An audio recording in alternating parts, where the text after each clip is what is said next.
Okay, two questions from you, Senator King. Dito sa isang statement ni Senator Chis Escudero, our Senate President, ang binabanggit niya, according to Chis, SP Chis, the Bicameral Conference Committee report on the 2025 budget, which he signed, has a provision that allows the Committee on Appropriations and Finance to correct and fill items that might have been overlooked, noting that there are 200,000 line items in the budget measure. Yun ho ba'y maaring gawin?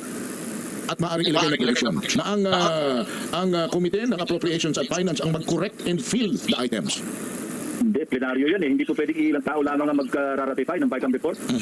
At pag na-ratify na, hindi na pwedeng baguhin yun. Ibig sabihin, Sila yung lalamanin ng enroll bill. Kasi parang pinaubaya mo sa empleyado ng lower house at saka ng Senado, yung national budget natin sa susunod na taon. Hey, magandang araw po sa inyong lahat at welcome po ulit dito sa Newton Tabunon PH channel mga kababayan, and nandito na naman po tayo dito sa panibagong reaction video natin ngayon mga kababayan. Ito, Ping Lacson po mga kababayan. May pasaring dito sa ilang senador, lalo na dito kay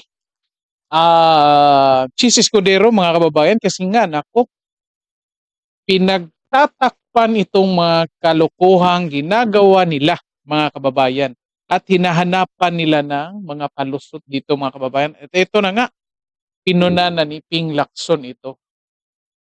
Ang mga katarataduhang ginagawa nila dito sa 2025 budget mga kababayan. At ito, papakita na natin. Ito, galing ito sa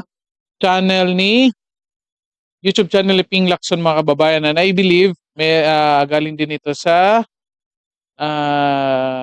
DZRH mga kababayan, check nyo lang. Pero dito ko ito nakita sa channel ni Ping Lacson mga kababayan. At ito, pakinggan natin mga kababayan. Bago natin ito pakinggan, bago natin ito i-play mga kababayan, paki-share and like ng video na ito para makita din ng ibang mga kababayan natin at maintindihan nila kung ano talaga nangyayari ngayon sa 2025 budget natin at ano yung mga issues doon.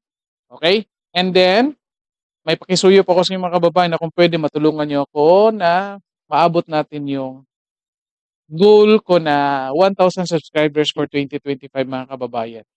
And kung makalampas tayo doon, mas mabuti mga kababayan. Maraming salamat talaga. At sa mga nakapag-subscribe na, maraming salamat po sa inyo. At patuloy po kayong magsuporta dito sa channel natin mga kababayan. Okay, at ito, umpisahan na natin mga kababayan. Ang problema nga ngayon, walang nag-question nung nag-ratify ng BICAM report na maraming blanco. Senator Ping, yung pag-ratify, paano ba ginagawa ito? Kasi meron yung mga lumalabas na pinadalhan lang ng email yung mga congressman. Tapos January 11, if I'm not mistaken, doon lang nila natanggap yung dapat ratipikahan. At nung araw din na yun na napakabilis, na ratipikahan kaagad. Paano ba ginagawa ang ratifikasyon ng bicameral report bago maging enroll bill? Plenaryo yan. At saka hindi po pwede yung nominal voting nga yan eh. Kasi kung merong isang tatayo, halimbawa, bago siya bumoto o pagkaboto niya, magpapalam siya, I explain my vote. Kung halimbawa, negative vote. Halimbawa, nandun ako. At nakita ko maraming blanco. Tatayo ako doon, sasabihin ko, ang boto ko negative or no. And may I explain my vote. So, i-explain ko ngayon, kaya ako nagboto ng no, kasi hindi kompleto itong BICAM report. May mga blanco. Ko mga kababayan, doon pa lang may issue na tayo mga kababayan. Diba? May issue na tayo. Bakit? Kasi nga, kung natatandaan nyo, kung narinig nyo sa report, mga kababayan, December 11, mga kababayan, nag-send yung committee, yung bicameral committee, mga kababayan, ng kopya ng meeting report nila, mga kababayan. December 11. At nung araw din yun, mga kababayan, neratify na. Ano yung neratify? Inaprubahan na nila, mga kababayan, yung meeting report nila. So basically, mga kababayan, minadali. At on that day, nag-send sila ng kopya sa mga ilang kongresista, pinirmahan ng gabi, most likely wala ng oras. Yung ibang, or let's say, yung mga kongresista na basahin talaga yung details ng report nila. Diba? And ito na nga. Ilang tao ang nandoon para mag-ratify no 2025 budget mga kababayan. Ilan lang sila. Naku, may problema talaga. Nak kayo mga kababayan, comment kayo diyan kung anong sa tingin niyo dito. Kung walang tinatago itong mga representatives diyan sa BICAM meeting mga kababayan, bakit nila ginagawang ganito, mga kababayan? Yan ha, kung wala silang ginagawang kalokohan dito, bakit nila tinatago ito? At bakit may mga ganitong shortcut na mga nangyayari? Di ba mga mitikuloso itong mga kongresista natin mga kababayan? Doon nga sa mga hearings nila eh. Doon nga sa, lalo na doon sa paggamit ng confidential funds ni Sara Duterte, eh, grabe nga lang pag-uusisa doon eh. Bakit dito sa BICAM, hindi ganyan? Nako, tindi nito. So hindi pwedeng madalian ang ratifikasyon. Hindi pwede. Nominal yan. Isa-isa tatawagin yan. Okay. Hindi talaga pwede madalian mga kababayan. Starting sa letter A hanggang sa letter Z, boboto. Kung hindi ho nasunod yung prosesong yun, anong problema ng orientasyon ng budget? Yan ang malaking usapin ngayon kasi dudulog sa Korte Suprema at Korte Suprema lamang ang pwede magsabi kung ano mangyayari o kahinat na nung GAA ng 2025. Kasi alam mo yung enroll bill, hindi pa naman yung batas. Yung BICAM report, hindi pa yung batas. Yung ratified na BICAM report, hindi yung batas. Ang batas talaga na pwedeng questionin yung constitutionality ng batas, yung GAA na napirma. Yun na nga mga kaibigan. Na-explain na natin ito sa isang video natin. Posible nga, pagdating doon, yung pinirmahan ni Bongbong Marcos, okay na yun. May fill-in na yun lahat. Mayroon talagang yung, talagang blanco doon. And talaga, sinasabi natin, hindi natin biniblame dito si Bongbong Marcos. Tanong lang natin, mukhang imposible na hindi alam ni Bongbong Marcos ang ganitong mga pangyayari. And yet, biniblame niya si Pangulong Rodrigo Duterte, tinatawag niyang sinungaling. Na, ang pinupuna naman ni Pangulong Rodrigo Duterte ay yung Bicameral Committee meeting report. Hindi naman yung pinirmahan niya. And yet, of course, hanging yung question natin nga,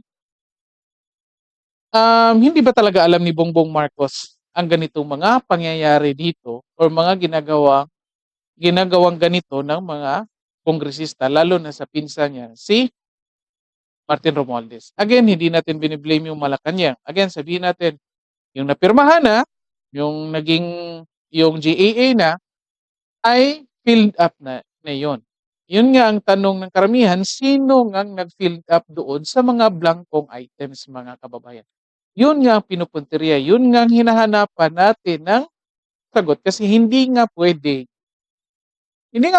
yung mga senador at mga kongresista na present doon na pipirma at merong blanco. Kasi ang mangyayari, magkakaroon ng problema posible magkakaroon ng problema yung GAA na napirmahan ni Bongbong Marcos. Kasi may pabago-bago or may insertions doon na amount. Na yun lang mga representante na nandoon yung may alam, mga kababayan. Ito nga pinupunteriya ni Ping Lacson dito. Na Pangulo at paliwanag naman ito. Walang blanco doon sa kasi pinagdiinan nila yan na kumpleto yung Ayun nga. Sige, sabihin natin kumpleto talaga. Kasi nga, ayun nga, bawal naman talaga pirmahan na hindi kumpleto. Examine natin sa website ng DBM, kumpleto yung so walang question doon. Yung budget process, yun na nagkaroon ng depekto. So kaya bang questionin, habulin sa yung constitutionality ng 2025 GAA dahil mali yung proseso? Yun ang question na iwanan natin sa Korte Suprema. Hindi tayo pwede magsabi na unconstitutional yun o constitutional yun kasi hindi man tayo Korte Suprema. Yun nga, yung process nga. In-explain ko ito sa isang video ko mga kababayan, previous video, na check nyo lang nga, na kasi nagbi-build ka ng bahay dyan. So, dapat maganda yung foundation mo dyan. Hindi pwede maganda yung foundation mo nung umpisa kasi nag-i-invite ka ng mga resource speakers, ng mga secretary, kung kanong budget kailangan nila for the next year para yun nga, aprobahan mo. And then suddenly, in the middle of your construction, in the middle ng process, magkalabo-labo na yun. Nagkakaroon ng problema. So, anong mangyayari? Most likely, lahat ng mga kasunod nun na ipapatong mo kung saan mayroong problema, hindi, magigiba yun. Okay? Simple, yung foundation, okay, pero yung sa gitna, yung may problema, yun, masira yun. At tapos lahat ng mga nasunod nun. Ito yung sinasabi. May problema doon sa process ng BICAM meeting ng budget, then most likely yung inaprubahan na GAA ni Bongbong Marcos na lumabas na filled in naman lahat, posible or automatically na mayroon din yung problema, mga kababayan. And in fact, ngayon nga, si Bongbong Marcos nga, yung mga budget na nire-request na nga niya na ibabalik, inirequest niya itong DBM na ibabalik yun. Diba? Kung matatandaan niyo sa mga balita ng mga kababayan, kung napapansin niyo, pinababalik na niya yung mga amount ng iba. Diba? So bakit mo pinirmahan yan? Kailangan mo talaga yung pera na yan. Hindi dapat ni-request mo talaga. Inuna mo talaga yung Congress. So bakit kinat nyo ito? Diba? Anyway, yun nga tawag nila, power of the first ng Congress. Kaya, baka, yun ang limitation ng presidente. Again, presidente, may influence naman talaga siya. Ngayon nga sa impeachment case against Sara Duterte, may influence nga siya kahit i-deny niya. Yun nga accusations ng ibang congressman, di ba? Mga kababayan. And then nung umpisa kahit dinideny niya, wala siyang kinalaman diyan sa pagbibira nila kay Sara Duterte. In the end, nakikita or lumabas din na meron pala siyang alam dyan, mga kababayan. Ito, pagpatuloy natin, ano pang pinuna dito ni Ping Lacson, mga kababayan. Okay. Senator Ping, sir, kasi po yung inilabas po ni Congressman na ungab na kopya po na may mga blanco. Ang katanungan nga ng marami saan nanggaling yun? Bakit may mga blanco? And then nabanggit nyo nga kanina na hindi naman pipirmahan ng Pangulo ang isang blanco po na budget. So ibig sabihin, filled up na po, kumpleto po, wala pong blanco at assuming po na wala rin po mga irregularities. Nabanggit nyo ang DBM kanina. Ano po ba ang role nito at bakit sa gitna po na yon ay maaari po, we're not saying na sila po yun, pero we're just speaking in theory, bakit maaari po na sila po ang pwedeng mag-fill up naman po ng mga blanco na manggagaling naman po sa BICAM report? O pwedeng sila nag-fill up kasi sila talaga yung pangunahing ahensya na bago ipapirma sa presidente yung General Appropriations Bill para maging GAA, sila talaga nag-scrutinize yan. Kaya pwedeng sila nag-fill up. Kung nasabi ko kanina, kung yung enrolled bill na pinadala ng Congress sa Malacanang, nandun pa rin yung mga blanco. Hindi na fill up. Anak ko? Posible daw yung DBM, mga kababayan, Department Budget and Management, yung nag-fill in ng amount. Pero mga kababayan, nung lumabas na nung natanggap ng Malacanang yung bill, i-fill in na po lahat. So most likely, wala nang ginawang pag-fill in or fill in the blank ang Department of Budget and Management doon. Okay? So basically, nandun pa lang yun sa Congress, yung mga congressman na talaga ang nag-fill in noon, mga kababayan. Hindi yung taga-DBM. So ito, possibility lang ito na sinasabi ni Ping Lacson dito. And yet, again, lumabas na sa balita na nung dumating yung bill sa Malacanang, mga kababayan, may details na po yan lahat. Nung sa House. Opo. Kasi ipwera ko na yung Senado kasi ang Senado hindi naman involved sa pag-imprenta ng enrolled bill. Sa House yan piniprint. Okay. So ang pwede lang gumalaw na tulad ng nangyari ng 2018 sa 2019 GAA, ginalaw ng House of Representatives noon yung BICAM report, inamend nila, iba yung lumabas enrolled bill. So Gawain talaga ito ng mga kongresista, mga kababayan. Kaya palang daming gustong maging congressman, mga kababayan. Lahat gumagawa ng party list. Yung hindi makapasok individually galing sa kanilang mga distrito, gumagawa ng party list, mga kababayan, at doon gusto nila makapasok kasi nga, Kung sa Bicam report, sinabi ko nga kanina, establisado na ito kasi ito mismo, nakita ko na yung Bicam report ng Senate, napirma nito ng at least binilang ko at least 14 senators. So majority ng Senate ang nag-ratify. So valid yung ratification, pero ang nilalaman, yun ang questionable. Binago ng Kongreso. Kung hindi natin alam kasi hindi natin nakikita yung copy ng enrolled bill Kung makita lang natin yung copy ng enrolled bill at mai-compare natin side by side with the Bicam report, either ng House o ng Senado, na dapat hindi magkaiba kasi pag ratifikan yan, ni-ratify mo, bicameral, pinanggalingan yan, both houses na So kung may pagkakaiba, yung Bicam report na ratify at yung enrolled bill, ang gumalaw noon sa House. Okay. Pero So, kung walang pagkakaiba, No, dapat talaga maglabas sila ng kopya dyan, mga kababayan. Yun nga, ang daming issue mo, ang daming yung ibang kongresista nga mga kababayan nagsabi na nga until now 2025 hindi pa in-upload yung kopya ng bill or GAA mga kababayan. Usually after the Christmas break ina-upload na nila yan mga kababayan. Nako, kailangan talagang tignan to mga kababayan. iba, yung enrolled bill at saka yung Bicam report at nanatili yung mga blanco sa enrolled bill, ang nag-fill in ng mga blanco, malamang DBM.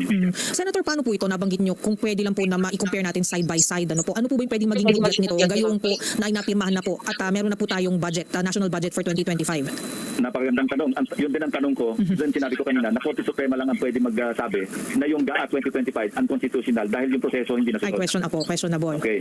Kasi ang pwede lang questionin sa Korte Suprema ng isang batas, constitutionality. Diba?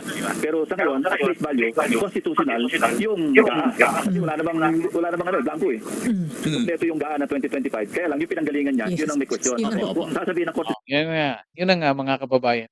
Yung source Like, again, ito yung titignan nyo mga kababayan.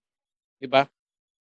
Kabuluktutan yung pinagsimulan, paano mo ma-expect na yung output or outcome niyan, maganda? Nung nag-umpisa, kabuluktutan Diba? Paano mo ma-expect na ito maganda? Nung nag-umpisa, mali na. Yan nga yung sinasabi natin. So, most likely, mga kababayan, yun nga, yung tingin ng ibang abogado, posible ito rin isa din ito sa mga consideration sa Supreme Court in the future, yung argument na paano magiging acceptable itong outcome if ang pinagsimulan buluktan na, may issue na. Posibleng ganun. Di ba i-consider din na, itong output, kasi nag-umpisa na baluktot, most likely yung output, ganun din. Di ba? So, posibleng ganyan. But anyway, again, hindi nga natin pwede pangunahan itong Supreme Court, but again, posible yan, mga arguments na ipipresent dyan. Suprema, dahil ang proseso may depekto at hindi naaayon sa budget process na mandated naman sa Constitution, pwedeng na-interpret ng Korte Suprema na unconstitutional yung GAA 2025. Kung hindi, mananatiling constitutional yung GAA 2025. Okay, two questions from me, Senator Ping. Dito sa isang statement ni Senator Chis Escudero, our Senate President, ang binabanggit niya, according to Chis, SP Chis, the Bicameral Conference Committee report on the 2025 budget, which he signed, has a provision that allows the Committee on Appropriations and Finance to correct and fill items that might have been overlooked, noting that there are 200,000 line items in the budget measure. Yun ho ba'y maaring gawin? At maaring ilagay na provision na ang Committee ng Appropriations at Finance ang mag-correct and fill the items. Hindi, plenaryo yan Hindi po pwedeng ilang tao lamang ang mag-ratify ng Bicam report. At pag na-ratify na, hindi na pwedeng baguhin yun. Ibig sabihin, Sila yung lalamanin ng enrolled bill. Kasi parang pinaubaya mo sa empleyado ng lower house at saka ng Senado, yung national budget natin sa susunod na taon. Hindi siguro ako sasanayon doon kasi ang nagde-decide kung yung budget iraratify yung mga senador na 24 at least majority at saka majority ng members ng House. Hindi po pwedeng ipaubaya yan sa technical working group. Kasi hindi naman ulan. Nako mga kababayan, yun ang nga sinasabi natin. Hindi kasi pwede. Kasi yun nga ang purpose ng bicameral committee meeting mga kababayan na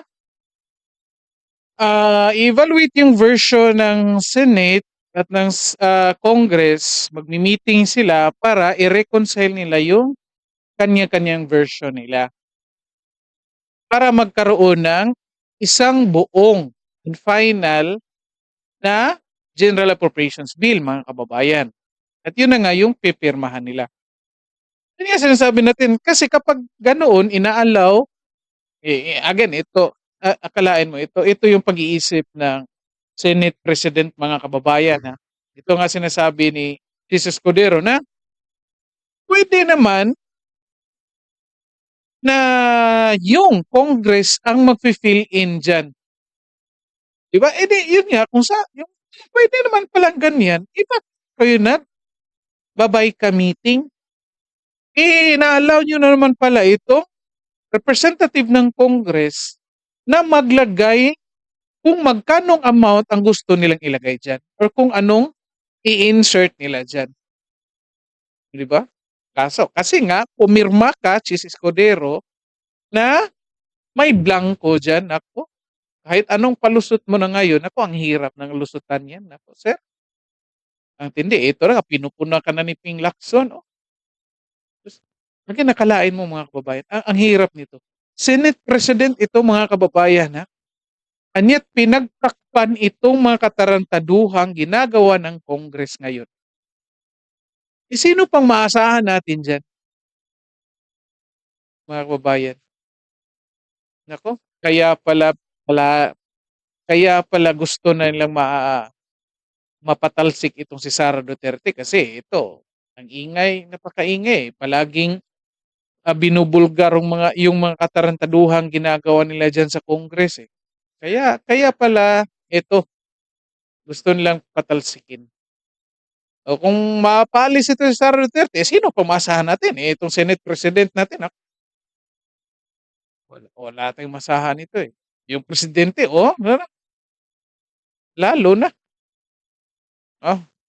Yung speaker, yun nga nag-umpisa ng kaguluhan eh. Naku, mga kababayan, ang tindi nito. Ano naman silang mandate on favorite? Opo. Kung i-fill up yan, pupunuan, sino lang ang otorisado ng konstitusyon ng ating mga batas na po pwede pong maglagay dyan? Do they need again to convene? Pag-usapan natin yung mga hindi nalagyan ng mga blanco, pag-usapan uli in a special session kaya para mapilapan yan, Senator? Kung halimbawa for ratification at may mga blanco, dapat i-reconstitute yung bicameral conference committee. Kung may tumayo doon sa floor at kinesen niya, mga blanco ito, hindi natin pwedeng i-ratify ito kasi may mga blanco. Ang magiging motion nung tatayo, magka-question, to reconvene or reconstitute the bicameral conference committee ng both houses, composed of the two contingents, at pilapan niyo yung mga blanco. Pero Ito rin ang problema natin, mga kababayan. Well, ito yung somehow yung issue na nakita natin dito kay Amy Marcos, mga kababayan. Natatandaan nyo, nung una, parang nagdududa tayo kay Amy Marcos. Baka drama lang. And then, na-appreciate natin nun si Amy Marcos, mga kababayan, nung hindi siya pumirma. Ako ba, parang totoo. And then, nananawagan siya dito sa kanyang kapatid na si Bongbong Marcos na hindi pirmahan yung budget at ipababalik doon sa Congress para mag-reconvene yung BICAM committee, mga kababayan, yung Congress at Senate. Yun na na-appreciate natin. Ito lang yung problema. Ito yung hindi ginawa ni Amy Marcos, mga kababayan, na pwede naman sana niyang ginawa. Ang ginawa lang niya, nag-privilege speech siya doon sa Senate. Pagkatapos na-approve or na-ratify na yung 2025 budget. Yun nga yung issue, mga kababayan. Kasi kapag nandun ka sa BICAM meeting, yun nga, sabi niya na nakita na niya ang daming issues, bakit hindi siya tumayo dyan? Bakit hindi siya nagsalita? Para naman hindi nila maratifayan at magre-reconvene sila bago pa man isinubmit yan sa Malacanang or the approval, mga kababayan. Ito talaga, ako duda dito kay Amy Marcos. Kasi pwede niya itong gawin. Kung ginawa lang niya ito, mga kababayan, nandun naman talaga si Amy. Si Bato at si Bongo, hindi yun pumunta. Hindi rin pumirma. Si Amy, hindi rin siya pumirma, yet nandun siya. Nandun siya. Dito na lang siya sa let's say, mainstream media nagsalita, mga kababayan. Oh, 'di ba? Eh kung si Bato at si Bongo naman magsasalita, mga kababayan, anong sasabihin nila tungkol diyan? Most likely sasabihin nila katulad ng sinasabi ng mga ilang kongresista ngayon, mga kababayan, na pamumulitika lang 'yan. Oh. Yung si Amy Marcos talaga, kapatid ng presidente, kapartido nila, kung nagsalita lang siya, mga kababayan, most likely ang dami talagang maniniwala kasi nga kapartido mo ito, kapatid ng pangulo. Ayaw niyang mapahamak yung pangulo, lalo na yung pangalan nila bilang Marcos. And yet, hindi ito ginawa ni Amy Marcos, hindi siya tumayo diyan sa ano. Kaya parang, yun nga, nung napirmahan na, parang hinayaan na lang niya, parang okay na lang. Kasi nga, isa rin siya sa mga maka-benefit, mga kababayan. Well, yun nga, tingin ko, yun, di ba, nung natatandaan nyo, after December 30, mga kababayan, nung pinirmahan ni Bongbong Marcos yung bill, wala na. Wala na tayong narinig galing kay Amy Marcos patungkol dyan, mga kababayan. Parang, ito, interpretation ko lang to. Comment ka dyan. Anong interpretation nyo dyan? Parang nakikita ko na, in some way, yun nga, makaka-benefit din naman si Amy kasi partido nila. Kung ano makukuha nilang pera dyan for the election, magagamit din naman yan. Makaka-benefit din naman siya. Ito, pagpatuloy Senator natin. Ping, ito nga at it's in the back of everybody's head, including mine. Kung nakita po ni Representative Ungab po yun, ang tanong ko lang po, honest po na tanong, bakit hindi po niya ginawa yung sinabi niyo na hindi siya tumayo at hindi niya po ipinoint out po yung mga blanco? Kasi wala pa silang kopya raw ng Bicam report. Kung wala ako noon sa Senate, pag hindi ko nakita yung Bicam report, nagnono ako ng vote kasi hindi mo alam yung niraratify mo eh. Pero, Para bang nagpirma ka ng bulag. opo. Hindi, Pero ito nga, pero nakalusot, di ba? hindi, kasi nga, Yung nga sinasabi ni Ungab na wala siya doon. Hindi siya member doon. Diba? ang sabi din ng ibang, in fact, si Senator Amy, nung makita niyang kaya hindi raw siya pumirma sapagkat po na may mga blanco. Sabi rin ng isang congressman, makakuha siya sa email, hindi rin blanco. Sabi may mga blanco rin. Sabi ni Congressman Ungab, nagsisearch siya ng mga ipinadala sa kanila sa email. Ngayon, meron siyang nakita na bicameral report at nung kanyang basahin yon ay doon lang niya nakita na may mga blanco pala kaya inexpose. Yun na nga, mga kaibigan. Akalain nyo, di ba? On the day nag-send ng kopya ng BICAM meeting, December 11, ni-ratify nung kahapunan. Ilang oras na lang bago i-ratify o pirmahan. O paano mo babasahin yan? Di ba? So, pero kung tingnan natin yung process talaga, mga kababayan, talagang meron talagang pinagtatakpan. Bakit hindi inisend December 11 tapos bigyan yung mga kongresista na 5 days para mabasa nila bago nila i-ratify? In-expose na niya. At ang isa pang tanong nga, 11 ng January natanggap yung sinend yung mga ganyang email, doon noong petsa din daw ho na yon, Ay, na-approve. na-ratify. Pero sobrang liit nung gap po. Hindi pwede. Kasi dapat na-ratify yan bago mag-December 31. Oo. Kasi kung hindi ma-ratify yan bago magtapos ang taon, magre-renacting budget na tayo pagdating ng January 1. Opo. Sen, pagka, ayaw naman natin, hindi natin pinangungunahan ng Supreme Court, but we can only, a bit speculate on these things. Pag halimbawa ho sinabi ng Korte Suprema na hindi nasunod ang proseso, therefore ang 2025 budget is unconstitutional. Ano po ang resolve dito ng gobyerno? So babalik na tayo, may gagamitin natin yung 2024 budget reenactment? Balik tayo sa renacted budget kasi kung hindi valid, kasi sa chief, hindi na ipasa yung 2025 budget. National budget. So, ang gagamiting budget, yung renacted. Meaning, kung ano yung nandun sa 2024 national budget o GAA, mag-ooperate ang gobyerno doon sa, ang mahirap naman doon, pag nag-renact tayo, halos parang lamsang budget yung buong 2024. Ako, mga kababayan, yun na nga yung sinasabi nung una ni Amy Marcos, mga kababayan. Nung umpisa pa lang, nung trinabaho na nila ito, bago pa man napirmahan, mga kababayan, of course, magkakaroon na naman talaga sila ng oras dyan, mga kababayan. Diba? Magkakaroon talaga sila ng oras dyan. Bago pa mag-end yung taon. Kasi hanapan talaga nilang oras yan kung ayaw nila na magkaroon ng reenacted budget for 2025. And yet, ito, ang daming tinatago, ang daming minadali para nga ma-approve na lahat ng mabilisan, mga kababayan. Ito na nga ngayon, napuna na, mga kababayan. Naku, ito yung mga problema kasi, mga kababayan.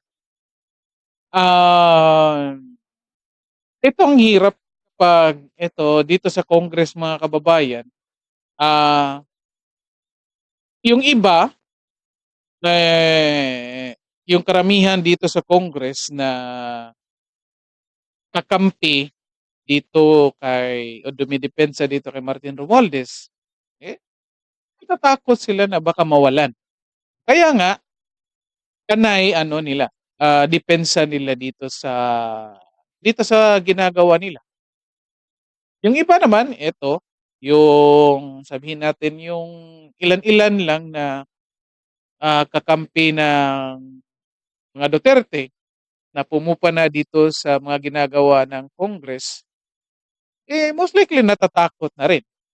Kasi nga, alam naman nila na gaano kapangyarihan nito si Martin Romualdez at anong pwedeng gawin nito dyan sa kanila, mga kababayan. Ito na nga. Good thing, may nagsalita at least somehow may na-appreciate tayo na talagang tumayo at ibinulgar ito, mga kababayan. Kasi kung hindi ito binulgar, naku, magpapatuloy talaga itong mga kalukuhang ginagawa nila.